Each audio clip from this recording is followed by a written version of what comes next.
សួរនិងសួស្តីបងប្អូនខ្ញុំបាទឈ្មោះសាយស៊ីនិតជាគ្រូបង្រៀននិងជាប្រធានផ្នែកវិទ្យាសាស្ត្រទីវិសោធន៍នៃ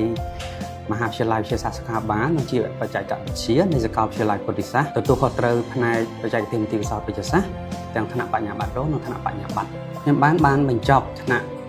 ជំនាញបច្ចេកទេសទីវិសោធន៍វិទ្យាសាស្ត្រតាំងពីឆ្នាំ2009ហើយបានចូលបម្រើការងារជាអ្នកបច្ចេកទេសទីវិសោធន៍នៅតាម clinic និងតាមទីវិសោធន៍វិទ្យាសាស្ត្រនានាដូចជានៅវិទ្យាស្ថាន Pasteur កម្ពុជាអង្គភាពស្រាវជ្រាវវិទ្យាសាស្ត្ររបស់កងនាវាចរសហរដ្ឋអាមេរិកដែលហៅកាត់ថា NAMRUTU និងនៅមជ្ឈមណ្ឌលវិទ្យាសាស្ត្រអូឡាំព្យាក៏ដូចជាបច្ចុប្បន្នជាគ្រូបង្រៀននិងជាប្រធានផ្នែកសាស្ត្រទីវិសោធន៍នៅសាកលវិទ្យាល័យពុទ្ធិសាស្ត្រខ្ញុំបានមានបទពិសោធន៍ជាង15ឆ្នាំជាអ្នកបច្ចេកទេសទីវិសោធន៍ជាគ្រូបង្រៀនបណ្ដុះបណ្ដាលបច្ចេកទេសទីវិសោធន៍ជាបុគ្គលិកផ្នែកមីក្រូសាស្ត្រនិងជាបុគ្គលិកសុវត្ថិភាពទីវិសោធន៍និងជាប្រធានផ្នែកទីវិសោធន៍នៅតាមគ្រឹះស្ថានដែលខ្ញុំបានបម្រើការងារពីមុនមកខ្ញុំបានបញ្ចប់ថ្នាក់បញ្ញាបត្រជាន់ខ្ពស់ផ្នែករដ្ឋបាលមន្ទីរពេទ្យនៅឆ្នាំ2016ហើយបានជ្រើសរើសការវិតម្លៃសេវាថែទាំនៅតាមមន្ទីរពេទ្យដោយប្រើឧបករណ៍វិតម្លៃរបស់ក្រសួងសុខាភិបាលដោយជោគជ័យនៅឆ្នាំ2018ហើយខ្ញុំបានចាប់ផ្ដើមការងារជាមួយសាកលវិទ្យាល័យពុទ្ធិសាស្ត្រដោយចាប់ផ្ដើមជាគ្រូបង្រៀនវេរកាឬក៏ហៅគ្រូបង្រៀន part time ចាប់ពីឆ្នាំ2014និងបានក្លាយទៅជាបុគ្គលិកពេញម៉ោងនិងគ្រូបង្រៀនពេញម៉ោងក៏ដូចជា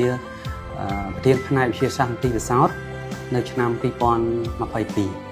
ហើយខ្ញុំមានទស្សនវិស័យដែលស្របជាមួយនឹងចក្ខុវិស័យរបស់សាកលវិទ្យាល័យពុទ្ធិសាស្ត្រដោយមានបំណងចង់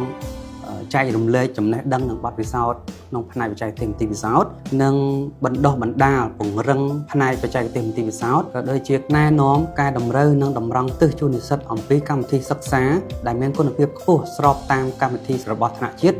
របស់ក្រសួងសុខាភិបាលនិងអភិវឌ្ឍជំនាញបច្ចេកទេសទីវិសោធន៍ឲ្យទទួលស្គាល់លំដាប់ថ្នាក់អន្តរជាតិព្រោះថាជំនាញផ្នែកបច្ចេកទេសទីវិសោធន៍វិទ្យាសាស្ត្រនេះពិតជាសំខាន់ណាស់ព្រោះវាជាឆ្អឹងខ្នងនៃការធ្វើរោគវិនិច្ឆ័យរបស់គ្រូពេទ្យដើម្បីផ្ដល់ការព្យាបាលមួយដ៏មានប្រសិទ្ធភាពជូនដល់អ្នកជំងឺហើយខ្ញុំចង់ឃើញជំនាញផ្នែកបច្ចេកទេសមន្ទីរវិសោធន៍វិទ្យាសាស្ត្រនេះមានការអភិវឌ្ឍមានជំរើសច្រើនក្នុងការសិក្សាតាំងពីថ្នាក់បញ្ញាបត្ររងបញ្ញាបត្ររហូតដល់ថ្នាក់បណ្ឌិតដែលមានការទទួលស្គាល់ជាថ្នាក់អន្តរជាតិសម្រាប់ព័ត៌មានសិក្សាផ្នែកបច្ចេកទេសមន្ទីរវិសោធន៍វិទ្យាសាស្ត្របងប្អូនដែលមានចំណាំអារម្មណ៍អាចតាក់ទងតាមរយៈ Facebook របស់សាកលវិទ្យាល័យពុទ្ធិសាស្ត្រឬមហាវិទ្យាល័យវិទ្យាសាស្ត្រសុខាភិបាលនិងជាបច្ចេកវិទ្យាឬតាម Telegram របស់មហាវិទ្យាល័យក៏ដូចជាសាលា